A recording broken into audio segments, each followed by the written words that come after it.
का समय नहीं है, समय नहीं है। कहा अभी बच्चे छोटा छोटा है, उसे पढ़ाना लिखाना है, पैरों पर खड़ा करना है, फिर उसकी शादी ब्याह कराना।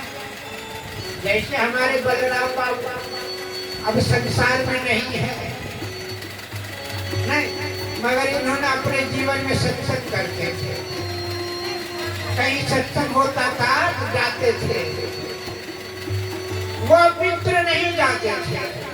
कहा चलो, कहा नहीं। कुछ दिन के बाद फिर उसी रास्ते से जा रहे हैं। तो हम लोग भी जब कहीं आते हैं ना सत्संग करने या कहीं जाते हैं, कोई उस प्रकार का किसी से लगाव है, कहते फलाने बाबू चलो ना सत्संग में हमारे साथ। तो क्या कहता बाबा अभी समय नहीं हुआ है।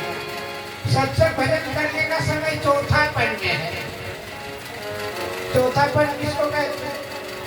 यहाँ श्वास का ठिकाना नहीं, चौथापन भजन करेंगे। कहा चलिए सत्संग करने। तो बाबा कबीर ने उस बार नहीं गए। जब कुछ दिन बाद फिर उसी रास्ते से जा रहे थे, अब तो देखा उस घर में पता था, मित्र था तो पता रहता है ना मित्र के घर में क्या होता है नहीं होता है, मित्र को पता रहता है। तो कहा फलाने बाबू अब तो बाल बच्चे का शादी ब्याह हो गया, पोता पोती भी हो गए, अब तो सत्संग भजन करो। कहा अभी फुर्सत नहीं है, अभी तो बेटा का शादी हुआ है, पोता हुआ है और पोते को पढ़ाना लिखाना है, उनका भी फिल्म है, बहुत कुछ अभी देखना। कहा मन से शुद्ध प्यारा होगा, बेटा से पोता प्यारा होगा। विचार करिएगा। वही जब बाबा कबीर साहब ने उधर से गुजर रहे थे तो देखा उसी दरवाजे में जो बूढ़ा एक व्यक्ति बैठा रहता था लाठी में, आज वो नहीं है, वो मित्र नहीं है। उस स्थान में उनके पुत्र बैठा है। जैसे बलराम के बाद अब जो है बलराम बाबू के बाद अभी उनके पुत्र लोग इस घर के मालिक हैं। अब कोई आएंगे तो उनका पुत्र ही स्वागत करेंगे। पहले आते थे तो बलराम बाबू आते थे, राहुल जी भी आते थे, लेकिन अब बलराम बाबू तो नहीं आएंगे। आएंगे क्या? उसी प्रकार उस रास्ते से गुजर रहे थे तो पुत्र को देखा। तो पुत्र से बाबा कबीर ने कहा बेटा यहाँ पर मेरा मित्र एक रहता था, उसको नहीं देखते हैं, कहाँ गया? ढेर दिन से नहीं देखते। कहा वो तो चला गया। कहा अपने घर पे। तो घर किसका है? कहता ये घर तो उनका नहीं था, जब तक रहने का था तब तक रहा, अब तो चला गया अपने घर का। अपना घर बाबा कबीर ने क्षण भर के लिए आंखें बंद किया और देखा क्या कि उसी घर का बैल बना हुआ। किस घर का? उसी घर का बैल बना है। क्यों? क्योंकि पुत्र से मोह था। उस घर के जो पालतू पशु थे, जीव था, उससे मोह था और उसमें मोह के कारण उसी घर में, उस घर में मोह के कारण उसी घर का क्या बन गया? बैल बन गया। अब समय आने पर बेटा ने ब्रह्म मुहूर्त में उठकर फिर वो बैल को लेकर कहाँ गया? खेत पर। बैसाख जेठ का महीना जानते हैं ना, जेठ के महीना में कैसी धूप होता है। वह ब्रह्म मुहूर्त से हल जोतते जोतते 12 बज गया।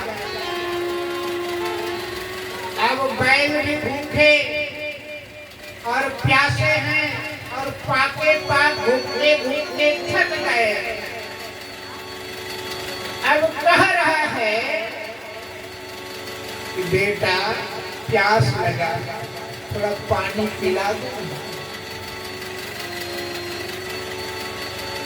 पग नहीं चल रहा है, थोड़ी देर विश्राम करने दो। वह आवाज, वह शब्द, वह पुत्र समझ पा रहा है। कौन कह रहा? बैल कह रहा, बेटा मैं तुम्हारा पिता हूँ, थोड़ी सी मेरे ऊपर दया कर दो, कृपा करो। तुमको बचपन में कितना दुलार किया है, कितना पढ़ाया लिखाया, अपने गोद में खिलाया, और आज तुम मेरे कंधे पर हल जोत रहा है। यह भी एक काम करने के लिए मैं तैयार हूँ बेटा, क्योंकि मैं ये काम नहीं करूँगा तो तुम्हारा पेट नहीं भरेगा। पुत्र का मुंह से कैसा पिता किस योनि में गया है? बैल योनि में गया है।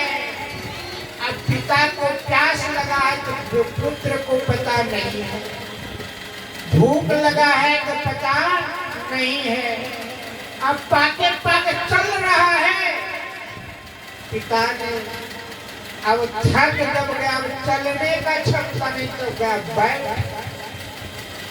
जब बैठ गया तो पुत्र एक तो ऊपर से धूप है, भूख भी है, प्यास भी है,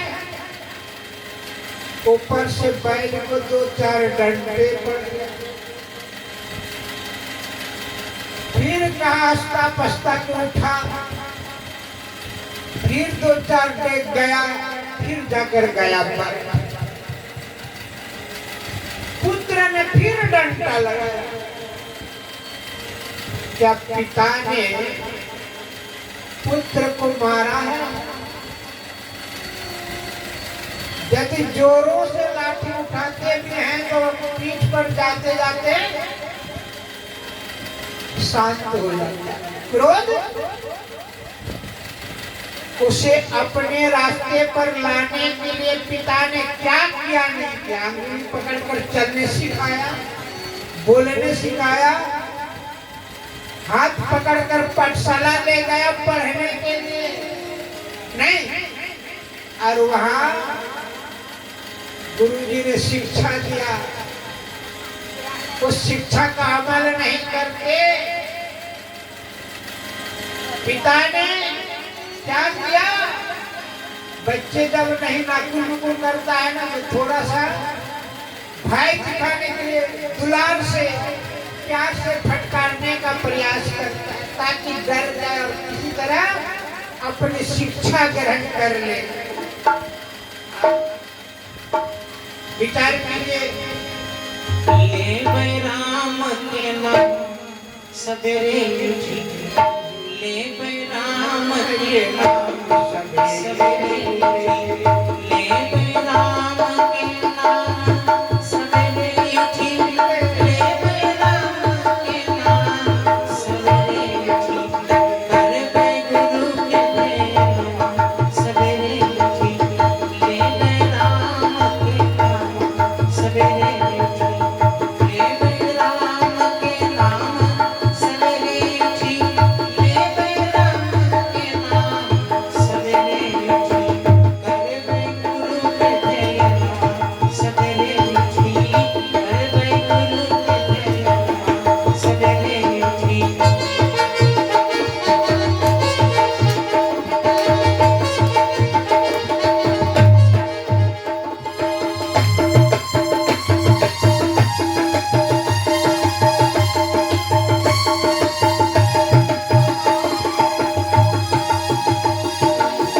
एकर दुआरे गंगा बहत है, एकर दुआरे गंगा बहत है, के करेला पूजा पाठ सवेरे उठी, के करेला पूजा पाठ सवेरे उठी।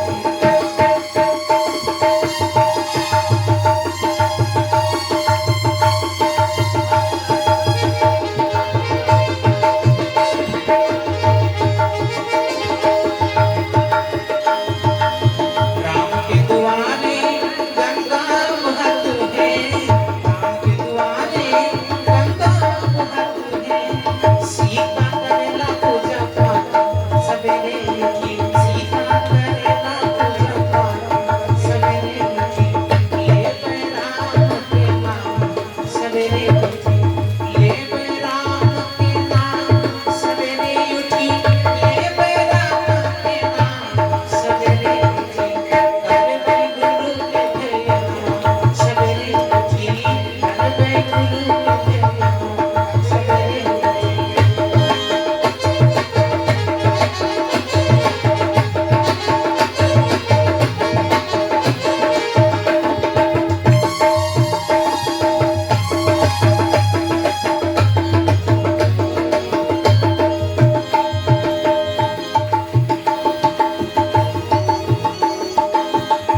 सबरे उठी श्री सत्यनारायण की जय। तो हम लोगों ने सुन रहे थे उस बैल जोनी में जाने के बाद क्या हुआ। जब उस घर में बेटा के मन में हुआ अब तो ये बैल काम के लायक नहीं रहा, बूढ़ा गया, अब किसी उसे बेच देते थे दूसरे के हाथ। अब कोल्हू के घर में चले गए, कोयरी के यहाँ। पिता ने कहते बेटा मैं तुम्हारा पिता हूँ, तुम्हारे मोह के कारण, तुम्हारे मोह के कारण मैं ये बैल की जोनी में आ गया। तुम मुझे मत बेचो, मत बेचो, मुझे बेच दोगे तो फिर किससे तुम हल जोतोगे। किंतु पुत्र को दया नहीं आ रहा, जब बूढ़ा गया अब काम के लायक नहीं होते, उसे बेच दिए, चले गए कोई। वहां पर भी जब तक ताकत था वह नौकरी करता रहा, गाड़ी में चलता रहा। वहां से भी जब काम के लायक नहीं रहा तो उन्होंने भी बेच दिया। और कहाँ चले गए? तेली के घर में कोल्हू में जोड़ दिए। अब जो है आज आप लोग कोल्हू में तेल पड़ते हैं। आजकल तो बड़ा बड़ा फैक्ट्री आ गया है। पहले तेली के घर में कोल्हू होता था और कोल्हू में बैल को जोड़ देते थे और वह घूमता रहता था और उसमें तेल पड़ाता रहता था। आज से 25-30 साल पर पुराने की लोग जानते होंगे, देखे होंगे। लेकिन आज के बच्चे को पूछेगा तो कोल्हू कैसे होता है उसे पता भी नहीं होगा, है क्या? अब वही कोल्हू में घूमते घूमते वहां भी जब नहीं चल पाने लगा तो कसाई के हाथ में भेज दिया। वो कसाई के पास चले गए जब तो कसाई ने क्या किया? गर्दन पर चलाया छुरी और अंतिम में उनकी क्या दुर्दशा हुई। चमड़ी भी बिकी, बूटी भी बिकी, मांस भी बिकी, हड्डियां भी बिकी। जाते जाते भी अपने शरीर का मोल दे करके गया। नहीं, अब विचार कीजिए उस चोटी में मनुष्य जाना पसंद करेगा? हाँ? नहीं ना। वही आगे कहते हैं बाबा कबीर ने बड़ा अच्छा कहा है, श्रीमद् भागवत में भी चर्चा आया है इसका। का धोबी घर के गधा भाई हाँ, गरम गरम कपड़े लाद कर आप चढ़ी बैठो और ले घाट उतारी हाँ, पैर में छान देकर सुखी तृण न दे हाँ।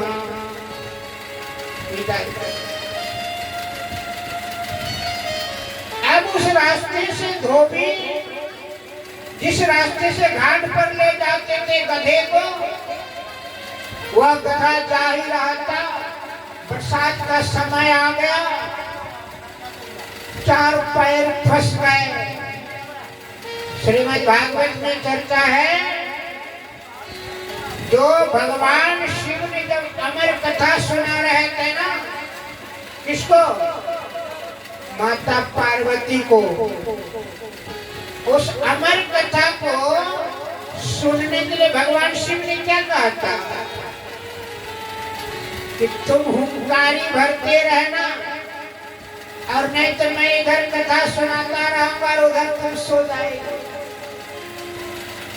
तो फिर कथा किसी और ने सुन लेगा। भगवान शिव ने जब अमर कथा सुनाने लगा उसी समय हुंकारी भरते भरते मां तो सो गई पर हुंकारी नहीं सोया। भगवान शिव के मन में शंका हुआ कि देखूं तो एक बार माता पार्वती सुन रही है कथा कि नहीं सुन रही है।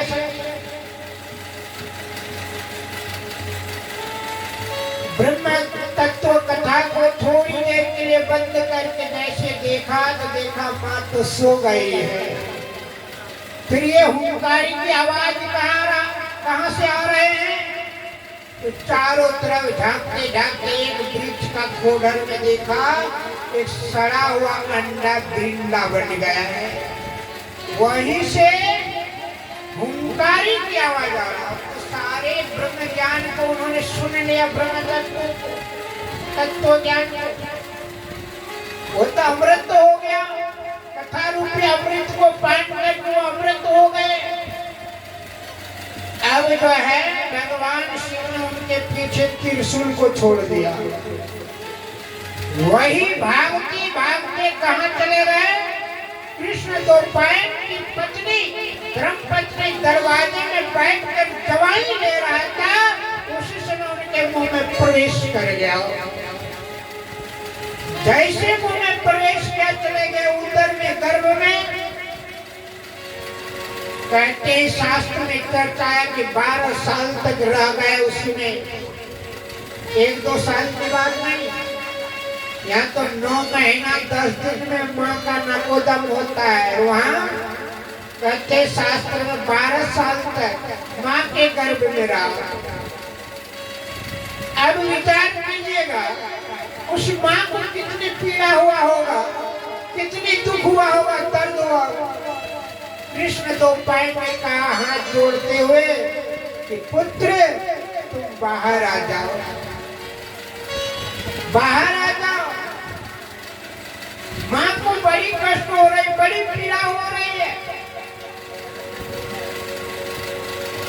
अंदर से क्या उत्तर दिया कि मैं नहीं निकलूंगा, मुझे यही आने का अच्छा है, यहाँ से बाहर मत जाने दो। मैं यहाँ बैठकर ईश्वर का भजन करता हूँ। तब बेटा वो काम तो वहाँ गर्भ से बाहर आकर के भी हो सकता। बाहर जाकर ठीक है आऊंगा तो तुम मुझे रोकोगे तो नहीं? कहा नहीं, सीधे बंद हो जाएगा। कहा ठीक है बेटा। जैसे गर्भ से बाहर आया पिता को पुत्र का घेर लिया। का बेटा रुक जाओ, अभी तुम्हारा जन्म संस्कार नहीं हुआ है, नाल नहीं काटा है। अभी में नाल काटता है ना दाई माँ, वो अभी संस्कार नहीं हुआ है, अभी रुक जाओ, मत जाओ। तो सुख ने कहा क्षण भर के लिए रुका था पिताजी, आपके घर पर मैं पहली बार आया तो तुमको इतना मोह हो गया कि हमको रोक रहे हो, और मैं 3 जन्म से भोग रहा हूँ 2, और 3 जन्म का मुझे याद है जब धोबी के घर में गधा के रूप में जन्म लिया था। गधा ने धोबी ने हमारे ऊपर गरम गरम कपड़े लाद कर अपने चढ़ बैठकर घाट पर ले जाते, सूखी तृण नहीं देते, पैर पर छान लगाकर चिलचिला धूप में छोड़ देते। उसी रास्ते से चलते चलते एक बार कीचड़ में मेरा पैर फंस गया। अब धोबी ने अपनी सारी ताकत लगा दी, मेरी नगरी को मोड़ा, डंडे भी मारा, मैंने भी अपनी पूरी ताकत लगा दिया, मगर उस पाक से कीचड़ से निकल नहीं पाया, और नहीं निकल पाने के कारण अब वहीं पर धीरे धीरे मेरे चारों टेंगे सड़ने लगा, बदबू करने लगा, कीड़े फैल गए, ना जाने कितने जीव जंतु फैल गए मेरे शरीर में, दुर्गंध कर रहा था, फिर भी संसार के इंसान जो है मेरे अपने मुंह पर कपड़े बांध कर मेरे पीठ पर लात दे दे करके पार होकर के जाते थे। वह दृश्य मुझे याद है। और आज तो भगवान शिव की कृपा से मुझे मनुष्य का जीवन मिला है और आप कहते भक्ति करना छोड़ दो। विचार कीजिएगा, कहीं फिर उस गधे का जीवन में चले जाना पड़े तब क्या दशा दुर्दशा होगी। कहीं उस कीड़ा मकोड़े के गोली में चले जाएंगे तो क्या दुर्दशा होगी, समझ सकते हैं। जन्म जन्म का साथ है तुम्हारा हमारा, तुम्हारा हमारा, जन्म जन्म का साथ है तुम्हारा हमारा, तुम्हारा, जन्म जन्म का साथ है तुम्हारा हमारा, तुम्हारा, करेंगे सेवा हर जीवन में, करेंगे सेवा हर जीवन में, बेबसा हमारा, जन्म जन्म का साथ है तुम्हारा हमारा,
सुखदेव ने अपने पिता कृष्ण द्वैपायन अर्थात वेदव्यास को कहते हैं कि अब विचार कीजिए, यदि पुनः हमें फिर उसी जीवन में जाना पड़ जाए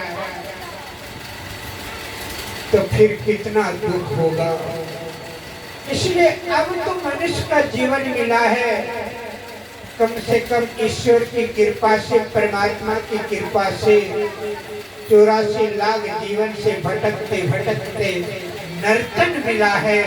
इस नर्तन पाकर यदि हमने भजन नहीं करेंगे, इस ईश्वर का, परमात्मा का गुणगान नहीं करेंगे, तो फिर कौन सा जोनी में जाना पड़ेगा।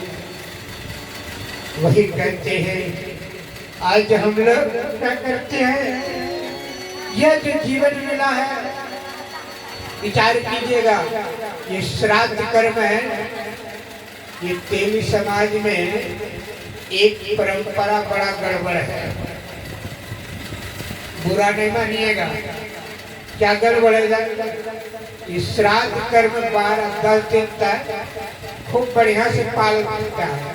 नहीं, क्या करता है, जीवन में अनमोल जीवन है, 12 दिन तक क्या क्या पालते हैं बताते हैं। जब शरीर छोड़ता है उस दिन उसे घाट ले जाते हैं, वहाँ श्मशान घाट में जलाकर गंगा जी में प्रवाह करते हैं, शुद्धिकरण कर देते हैं।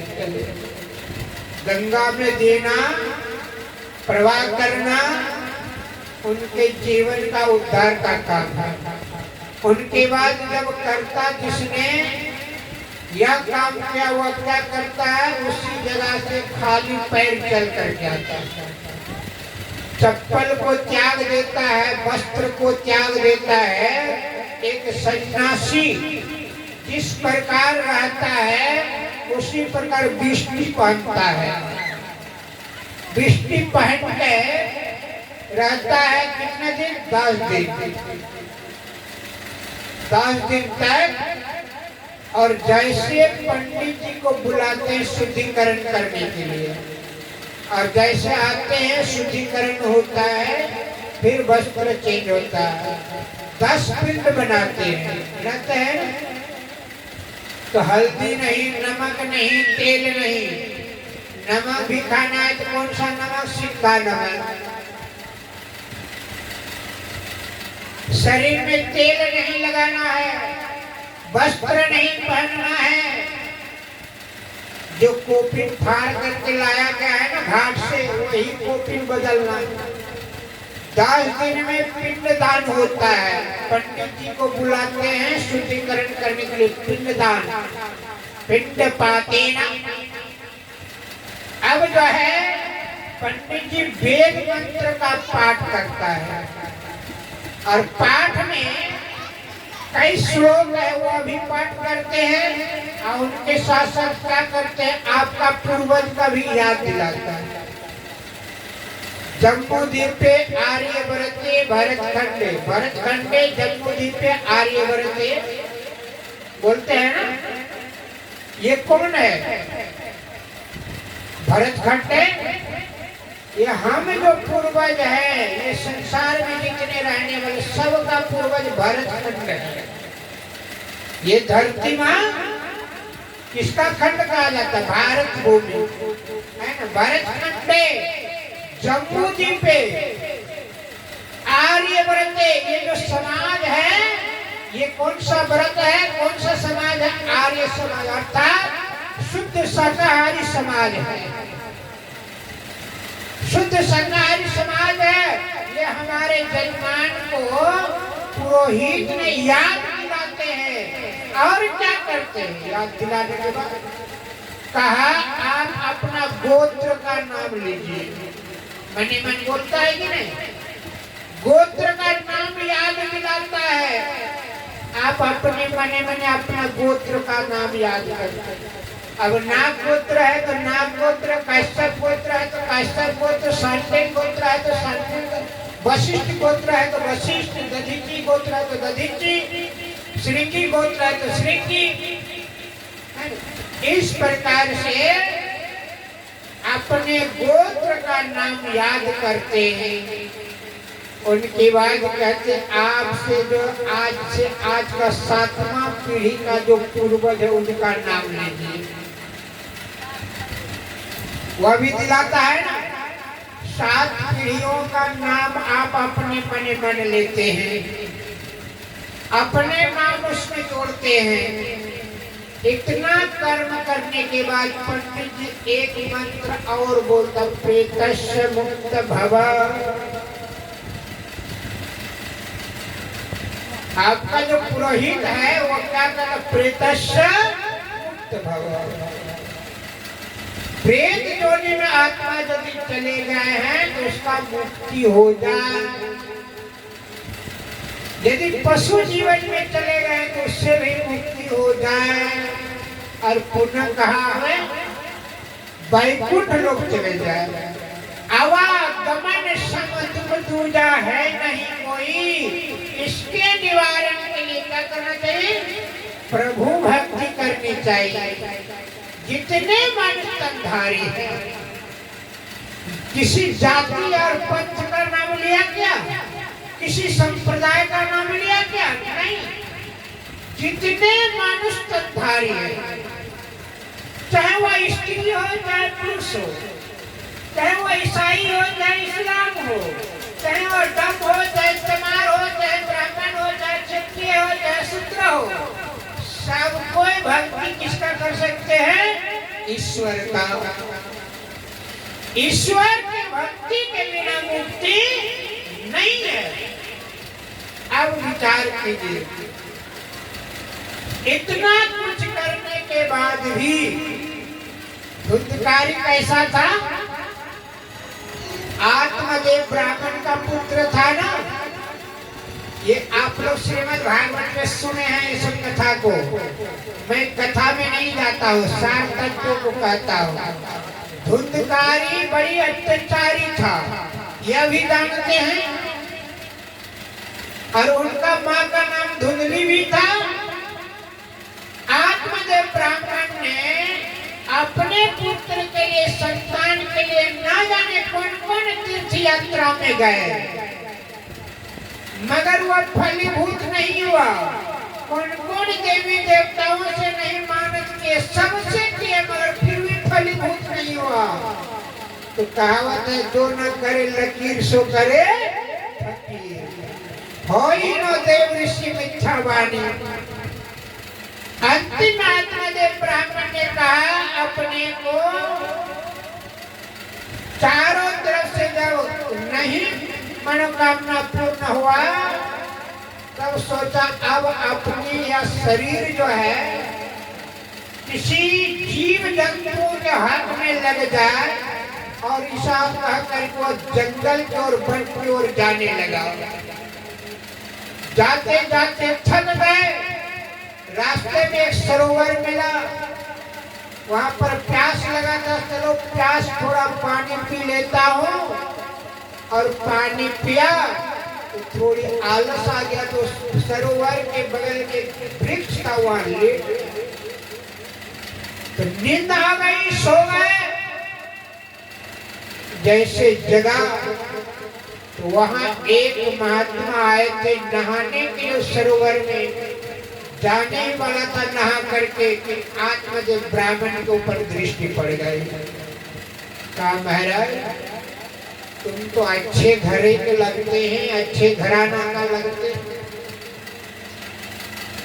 और तुम धन संपत्ति से लगता है तुम्हारे भरा पड़ा परिवार है, मगर फिर भी तुम्हारे चेहरे पर मलिन है, ऐसा क्यों? आत्मदेव ब्राह्मण जो है ऋषियों के चरणों में गिर पड़े और कहने लगा, महाराज मेरे पास किसी भी प्रकार की कमी नहीं है, सब कुछ है, मगर एक कमी है, ये संपदा का उत्तराधिकारी नहीं है। अधिकारी नहीं है, मैंने संतान नहीं है। इसलिए महाराज आप कृपा कर देते पुत्र हो जाए तो मेरे जाने के बाद इस संपदा को संभालने वाला उत्तराधिकारी अधिकारी हो जाए। महात्मा ने आंखें बंद क्या देखा, तो क्या देखा, अरे एक जन्म को कहे 7 जन्म तक जो है तुम्हारा कोई संतान नहीं है।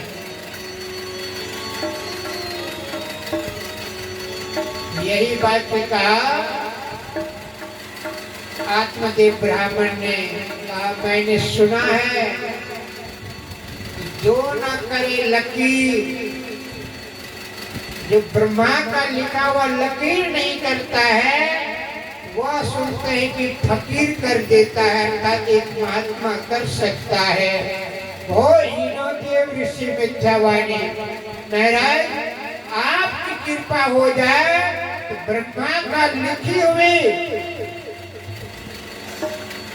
बात भी मिट जाए और आपके आशीर्वाद हो जाए तो मुझे पुनः संतान हो सकता है। महात्मा ने अपने जेब से एक फल निकाला, कहा बेटा ये फल ले लो, जेल लेकर चले जाओ, अपने धर्म पत्नी को खिला देना। वह लेकर के गए, पत्नी को खाने दिया तो पड़ोसन जो है बहन आ गया। बहन क्या कर रही हो, क्या चिंता कर रही हो, इसलिए कहा देखो ना तुम्हारे जीजा ने फल ला के दिया है, इसे खाने से कहता है पुत्र होगा। कहा यदि इस फल का परीक्षण सुने हैं कि हीनोदेव ऋषि मिथ्यावाणी, इसलिए कहीं ऋषि की वाणी सत्य है तो बड़ी तकलीफ होगा मुझे। कहीं यह संपदा को लूटने के लिए चोर डाकू आ जाए तो फिर मैं कहाँ भागूंगा। कहा बहन इतना टेंशन लेने की आवश्यकता नहीं है, इस फल को जो है गौ माता को खिला दीजिए। यदि ऋषि की वाणी सत्य है तो गौ माता से एक पुत्र जन्म होगा, और नहीं भी हुआ तो मेरा पुत्र को तुम मेरे पति को कुछ पैसे दे करके ले लेना और 6 महीने साल भर के लिए मुझे बुला लेना अपने जीजाजी से कहा करके, मैं पाल पोस कर बड़ा कर दूंगा। धुंधली ने वैसा ही किया, फल गौ को खिला दिया और उनके बच्चे को मोल ले लिया। इधर 9 महीना 10 दिन किसी तरह अपने जो है अपने पति देव से झूठ बोल करके रहा। 9 महीने 10 दिन में जैसे पड़ोसन का पुत्र का जन्म हुआ, पुत्र को लिया और आत्मदेव ब्राह्मण को खबर कर दिया महाराज एक संतान का जन्म हुआ। अब जजमान ने अपने पुरोहित को बुलाया नामकरण के लिए। आज के युग में कुलगुरु होता है कि नहीं, पहले कुलगुरु होते थे। हमारे जो पंडित जी है ना, आज जजमानी जो करते हैं वो कुलगुरु हुआ करते थे। वही पंडित जी हमारे घर में कुलगुरु होते थे। वो जजमान नामकरण कराते थे। 16 संस्कार में जो है ना, जन्म संस्कार से लेके 16 संस्कार भी वो कुलगुरु ही कराते थे। अब नामकरण करने के लिए बुलाए तो धुंधली कहते मेरे नाम के अनुसार, क्योंकि हमने 9 महीना 10 दिन रखे हैं ना अपने गर्भ में, इसलिए मेरे नाम का अनुसार होने चाहिए। आत्मदेव ब्राह्मण पुरोहित से कहकर उनके अनुसार नामकरण हो गया और वह कुछ समय में गोकर्ण का भी, गौ माता ने भी जन्म दिया पुत्र का। कान हुआ गौ के जैसा और शरीर मनुष्य का। दोनों बालक बड़े हुए गुरुकुल में भेजा। आज गुरुकुल चलता है, आज तो कॉन्वेंट में है। कॉन्वेंट में क्या सिखाता है? कॉन्वेंट के बच्चा को माँ कहिएगा ना, उनको समझ में नहीं आएगा। वो क्या कहेगा, मम। अब जिंदा में ही माँ को जला रहा है, मोमबत्ती जैसे जल रहा है उसी तरह। विचार कीजिएगा, पहले के समय गुरुकुल में भेजा जाता था।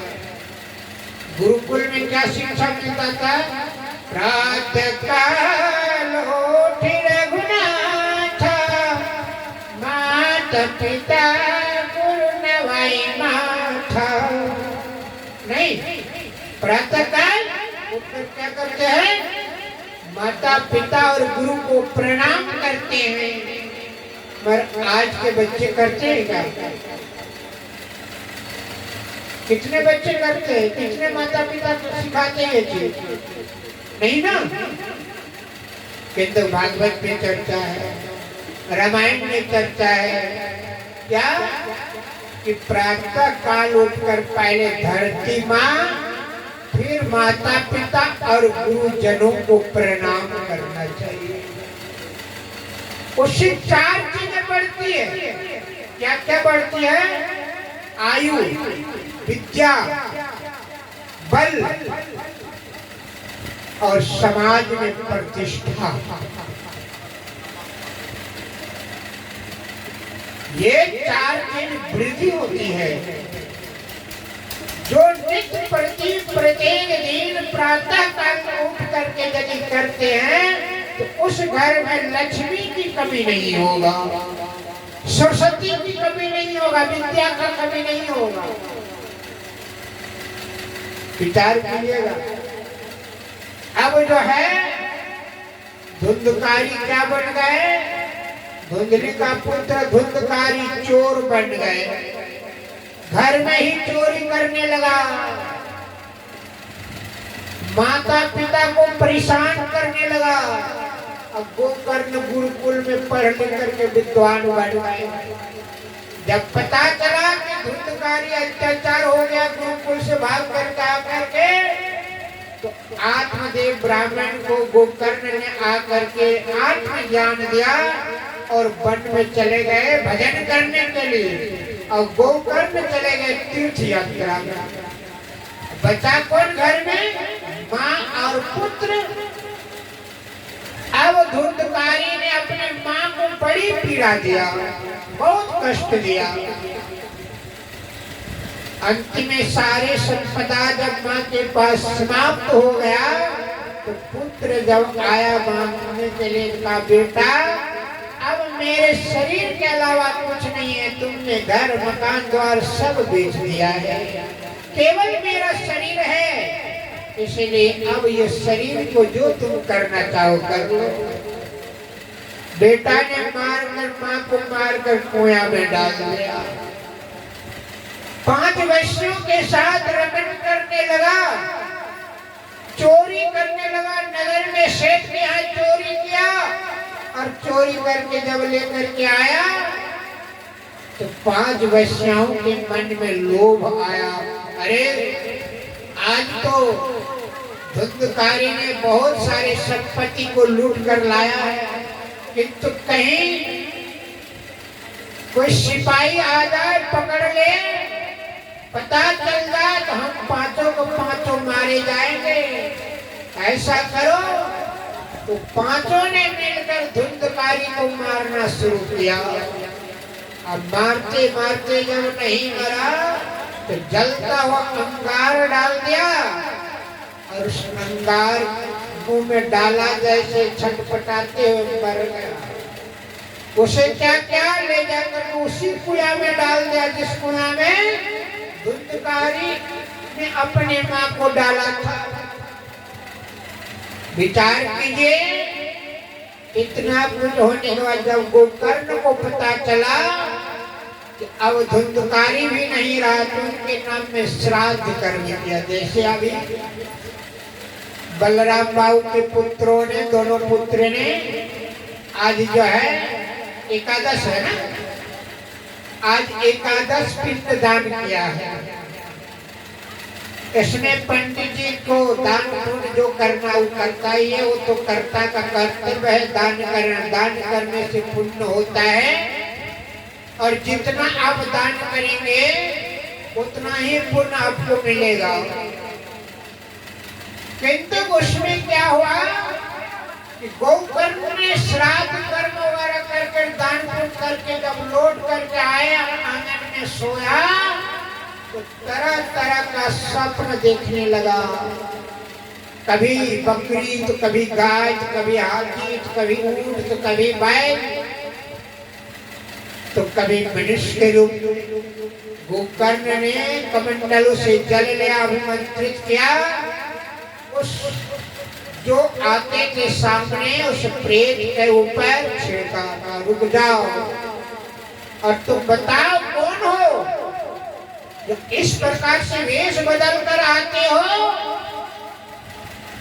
पहले ही मैंने सुनाया ना, पहला जन्म भूत के पई हो। कहा तुम कौन हो? कहा मैं तुम्हारा बड़ा भाई धुंधकारी। कहा तुम्हारा ये दुर्दशा? हाँ। कहा तुम्हारे नाम में तुमने श्राद्ध क्रिया किया। श्राद्ध क्रिया में श्रद्धा से वही श्राद्ध होता है। अब ब्राह्मणों को भोजन कराया, दरिद्रों को भोजन कराया, तुम्हारी मुक्ति नहीं हुआ? कहा नहीं, एक दो श्राद्ध का शतो श्राद्ध करने के बाद ही मेरी मुक्ति नहीं होती है। उपाय इसलिए मेरा मुक्ति का कोई उपाय ढूंढो। गोकर्ण जैसे सवेरा हुआ अपने समाज के जो बड़े विद्वान पंडित थे, ऋषि थे, सबको बुलाया और विचार करने लगा कि किस प्रकार से श्राद्ध कर्म से मुक्ति नहीं होती है, उसके मुक्ति के लिए कौन सा उपाय करना चाहिए।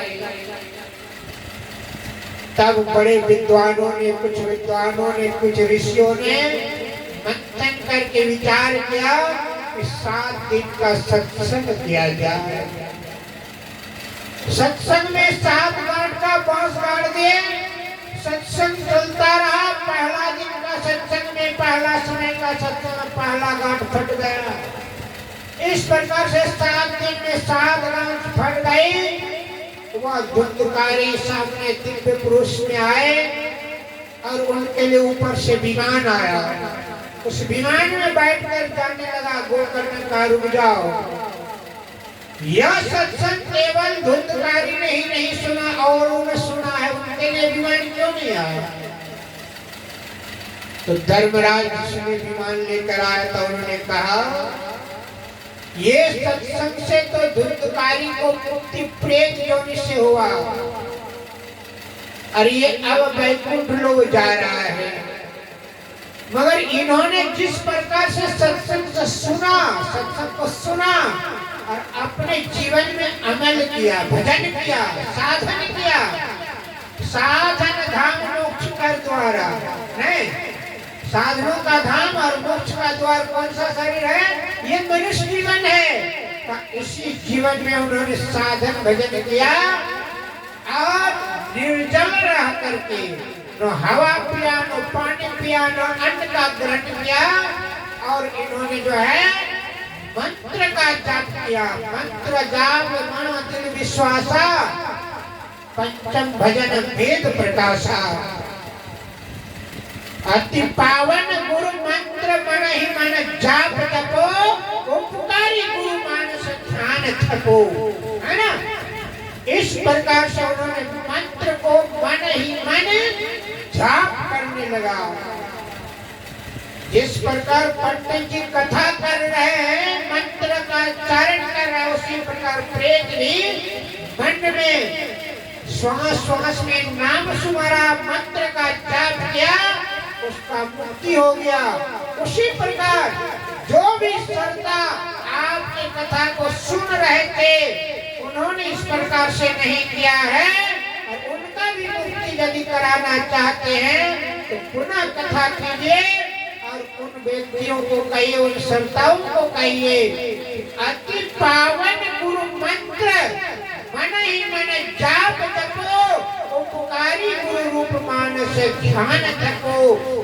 जब के साथ साथ मन में ध्यान करे उस आत्म तत्व का, उस गुरु का, उस ईश्वर का ध्यान करे और ध्यान करते करते अपने जीवन को ऐसा बना ले कि काल आवे चाहे कुछ भी आवे कोई हानि नहीं पहुंच सकता।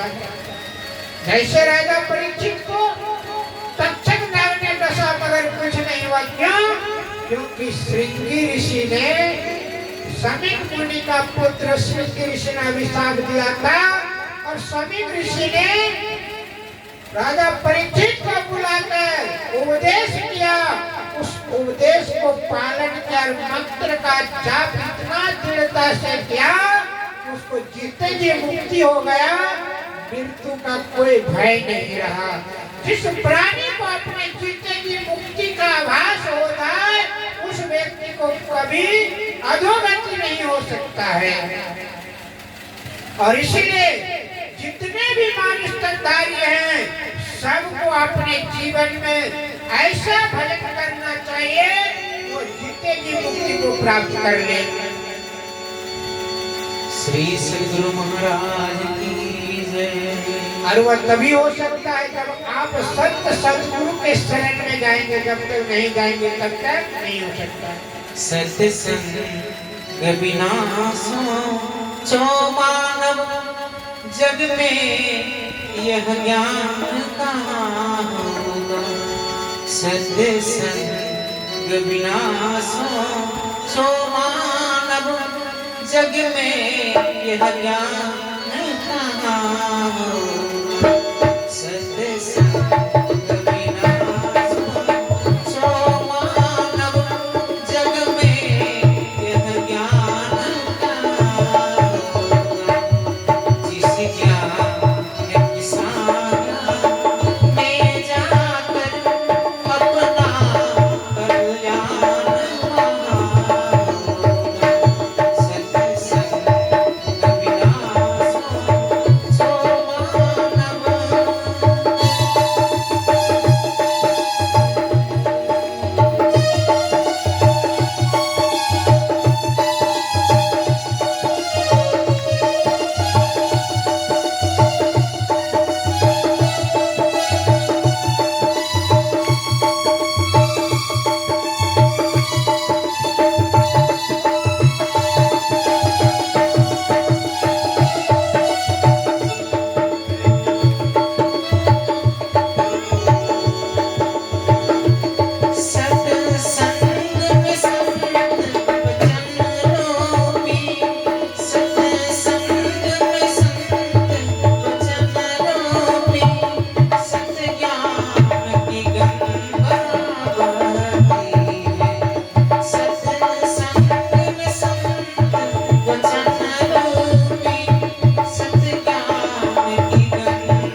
किराए का घर है, एक न एक दिन निकलना पड़ेगा, काया कूटे को खाली करना पड़ेगा। ये कौन सा घर है? जिंदगी ये किराए का घर है, ये भाड़े का क्वार्टर है। ये शरीर जो है, इस शरीर को किसने बनाया? रामचरितमानस में किष्किंधा कांड में भगवान राम ने कहते हैं, उपदेश करते तारा को, हे तारा तुम किसके लिए रोती हो? शरीर के लिए।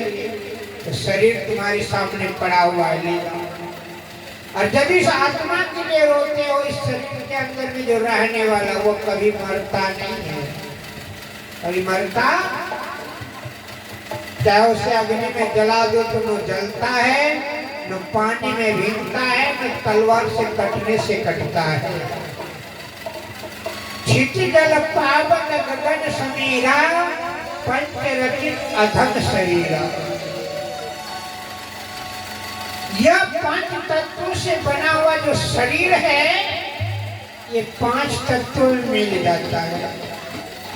मिट्टी, ये शरीर व्यष्टि मिट्टी से है, समष्टि मिट्टी में मिल जाता है। अग्नि से बना है, अग्नि में चले जाता है, और वायु से बना हुआ वायु में, आकाश तत्व आकाश में, और जल तत्व जल में। अब इसमें क्या बचा? इसके अंदर में जो चैतन्य शक्ति है वह बच गया। वह चैतन्य शक्ति न कभी जलती है, न कटती है, न भीगती है, और उसे जब तक नहीं प्राप्त कर लेता है मनुष्य, तब तक उसे मुक्ति नहीं मिलता। बंगला में बड़ा अच्छा कहा है किसी कवि ने, माटी देहो माटी होवे पूरे होवे छाय, हे देहो पूजा देहो गौरवो की शिरो भाई। ये शरीर किस चीज का है? माटी का है।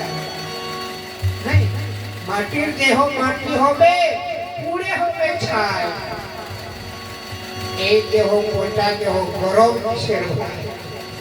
मिट्टी में गाड़ दोगे तो सड़ जाएगा, पानी में फेंक देवो तो मछली खा जाएगा। मैं पानी में रहने वाले जीव जंतुओं ने खा जाएगा। इस शरीर का क्या मोल है? कोई मोल है? मगर इस शरीर में जो रहने वाला है, सहजो बाई कहते, श्वास श्वास में नाम सुमर ली, को जाने कल की जगत में खबर नहीं पड़ी। मगर ये श्राद्ध क्रिया में होता क्या है? 12 दिन तक 13 दिन तक मैं दोपहर आता, बीच में छूट गया था कि खूब पवित्रता से पाले, कल तक कुछ नहीं घुसेगा। 13वां दिन में कहेंगे आना चाहिए, नहीं क्यों? क्योंकि 13वां दिन में नहीं चलेगा ना तो फिर कभी नहीं चलेगा। ये तेली समाज की परंपरा। एक बात बताइएगा, सच कहिएगा भाई, ये शरीर किसने बनाया? परमात्मा ने। इस घर को किसने बनाया? आपने। मंदिर को किसने बनाया? आपने। मंदिर को कितना पवित्र रखते हैं? जितना पवित्र मंदिर को रखते हैं, शरीर को उतना पवित्र रखते हैं क्या? ये शरीर के घर को किसने बनाया? परमात्मा ने, गॉड ने, ईश्वर ने, अल्लाह ने, जो भी नाम ले लीजिए उनका। नहीं, मगर इस शरीर मंदिर से भी बढ़कर है कि नहीं है? मगर एक लाश को तो गंगा जी में ले जाकर प्रवाह कर देते हैं। उसके शुद्धिकरण के लिए पंडित जी को बुलाकर सत्संग करते हैं, सत्संग कराते हैं, पूजा पाठ करते हैं, सब चीज करते हैं। मगर पंडित जी गया, कथावाचक गए, सत्संग करने वाले गए, उसके बाद जो है फिर से लाश गिर गया। शुद्धिकरण हुआ क्या? ये परमात्मा का बनाया हुआ शरीर मंदिर में, शरीर के मंदिर को श्मशान घाट बना के रख दिया। विचार कीजिएगा। मैं पराक्रमी समाज के सत्संग करने जाता हूँ तो बहुत जगह ऐसा है, सत्संगी परिवार है तो समझता है कि भाई ये सब नहीं करते हैं, किंतु जिस परिवार में सत्संगी नहीं है और यदि वहाँ सत्संग करते हैं और यदि कह दिए आपने इस परिवार में सत्संग कराया है पिता के नाम पर, इसलिए यह काम नहीं करना है, कब और नहीं करेंगे तो फिर सब चीज के लिए बंद हो जाए। तो बंद हो जाए तो अच्छी बात है, मगर शुरू नहीं होना चाहिए, क्योंकि जीव हत्या महापाप है, ब्रह्म हत्या का पाप है, इसलिए जीव हत्या नहीं करना चाहिए। वह जो परमात्मा का अंश, जो जीव आपके अंश है, वही जीव उस शरीर में भी है जिस शरीर को मार कर खाते हैं। तो बाबा कबीर साहब ने कहा, मांस मछलियां खाते हैं, सूरज बन से है, जन्म से उखड़ जाएंगे जो पूरी का खीर, जेकर गर्दन तुम काटिया से काट तोहार। विचार कीजिएगा। बड़ी ठोक बजा करके संतों ने कहा है, इसलिए आज मैं राहुल जी से वचन भी लेना चाहूंगा। बड़े भाई का नाम तो मैं भूल जाता हूँ बार बार, दोनों भाई से मैं यही वचन लूंगा, क्योंकि माता पिता सत्संगी, सास ससुर सत्संगी, ये लोग नहीं खाते हैं, तो आप दोनों क्यों खाते हैं? विचार कीजिए। ये चीज जो है, आज संकल्प अल्प लीजिए पिताजी के सामने, दोनों भाई से कह रहा हूँ और दोनों पुतों से, कि जब वो लोग नहीं खाते थे तो उनके नाम पर आप लोग उनके वर्षगांठ में सत्संग कराएं और ये दो गद्दे की चीज को त्याग दे,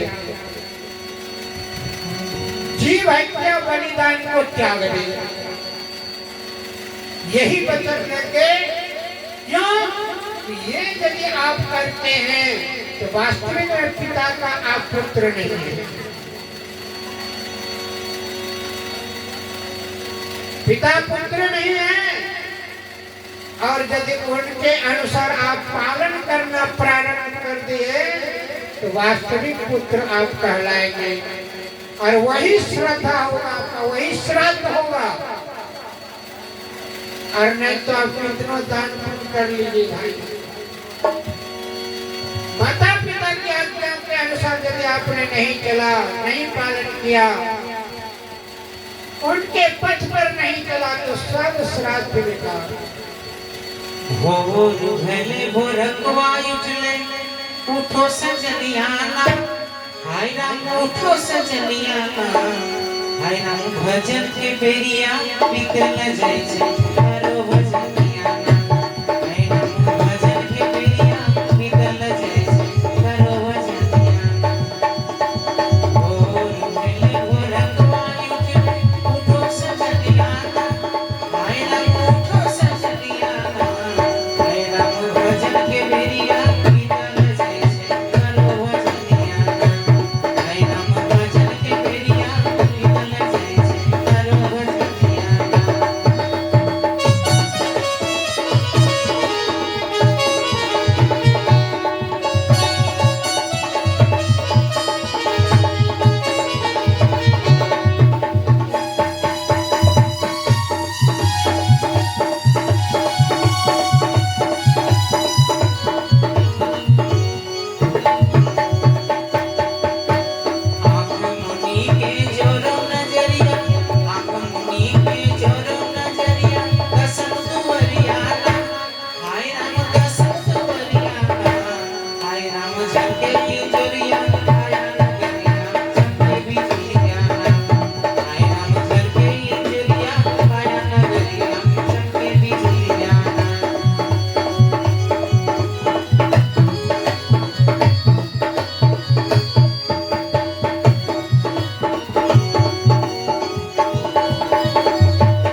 राम भजन के बेरिया शीतल जैसे करो भजनिया हाय राम भजन के बेरिया शीतल जैसे करो भजनिया हाय राम भजन के बेरिया शीतल जैसे करो भजनिया हाय राम भजन के बेरिया शीतल जैसे करो भजनिया हाय राम भजन के बेरिया शीतल जैसे करो भजनिया।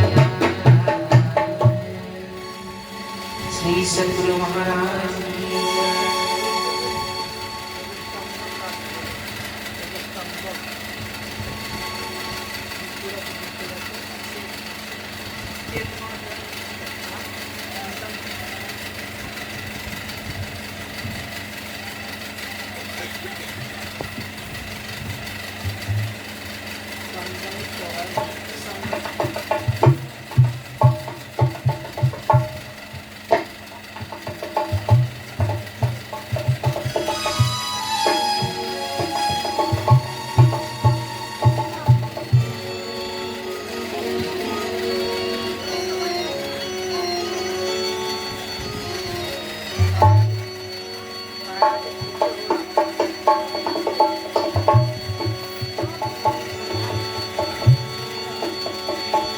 श्री सद्गुरु महाराज की जय। आया जे पूछे रामा सुन भाई हंसा हमरो तोहार कैसे प्रीत हो हमरो तोहारो कैसे प्रीत हो काया जे पूछे रामा सुन भाई हंसा हमरो तोहारो कैसे प्रीत हो हमरो तोहारो कैसे प्रीत हो तो जे जय बोल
अपने वाणी को यहीं पर विराम देंगे।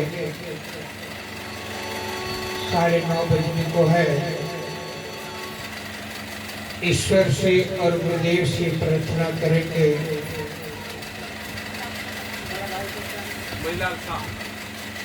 मनीलाल बाबू, राहुल बाबू ने अपने पिता बलराम शाह के नाम पर संतमत सत्संग का आयोजन रखा है, इसलिए बहुत पुण्य के भागी हैं।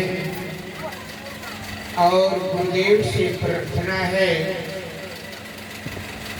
ईश्वर से प्रार्थना है कि मोतीलाल बाबू और राहुल बाबू के दोनों के शरीर स्वस्थ रखे, तन मन को स्वस्थ रखे, निरोग रखे, बाल बच्चे सुखी संपन्न रहे, अच्छे से पढ़े लिखे विद्या अर्जन करे और बड़ों के बताए मार्ग पर चले। बुद्धि विद्या धन संपदा बढ़े फले फूले, यही ईश्वर से प्रार्थना है, गुरुदेव से प्रार्थना है। और इसी प्रकार सत्संग भजन करते रहे, कराते रहे, ताकि अपने जीते जी जीवन में कुछ कर ले तो फिर ये शरीर छूटने के बाद कुछ ना करना पड़े। इसलिए इसी शरीर में जो कुछ कर सकते हो कर लेना चाहिए मनुष्य को।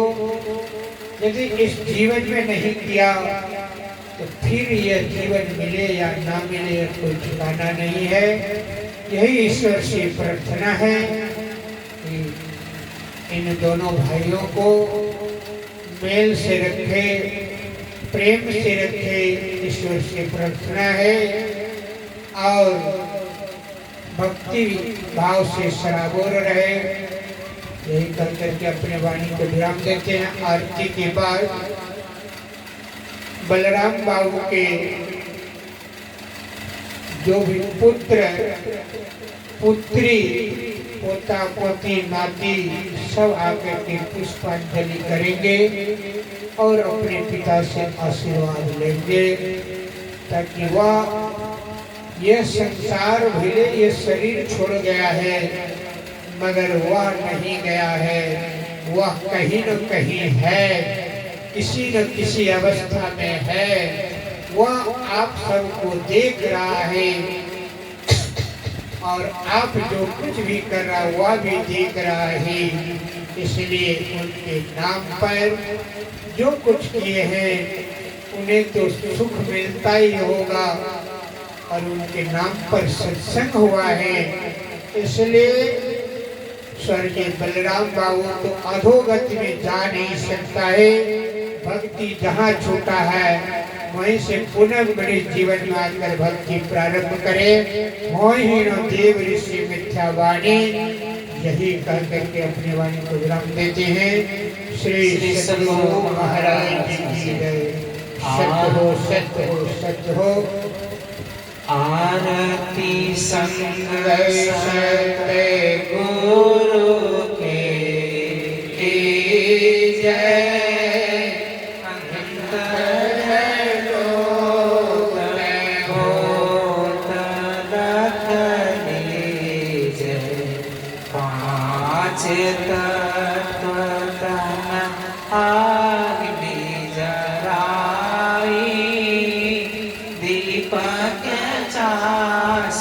प्रकाश करी जय। गगन थाल रवि शशि फल फूला। मूल कपूर कलश धरि जय। अक्षत नभ तारे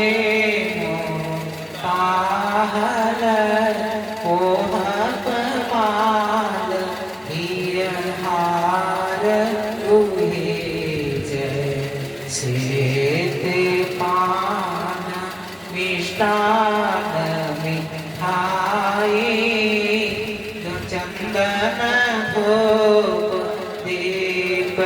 सब चीज झलक झांझ मन बीन मंजीरा मधुर मधुर धुन मृदंग सुने जय सर्व सुगंध ओढ़ी चली आकाशा मधुकर कमल केली ध्वनि धीरे निर्मल ज्योत जरत घट पाही देखते दृष्टि दोष सब जय अधर धार अमृत वही आवे संत मत द्वार अमर रस भेज पी पी हो सुरत मत पाली चढ़ी चढ़ियो मगी हमें रस जय कोट भान छवि तेज उजाली अलख पार लखी लाग लगी जय छिन छिन सुरत आधर पर राखे गुरु प्रसाद रस जय दमकत कड़क कड़क गुरु धामा उलटिया लाल तुलसीतन की जय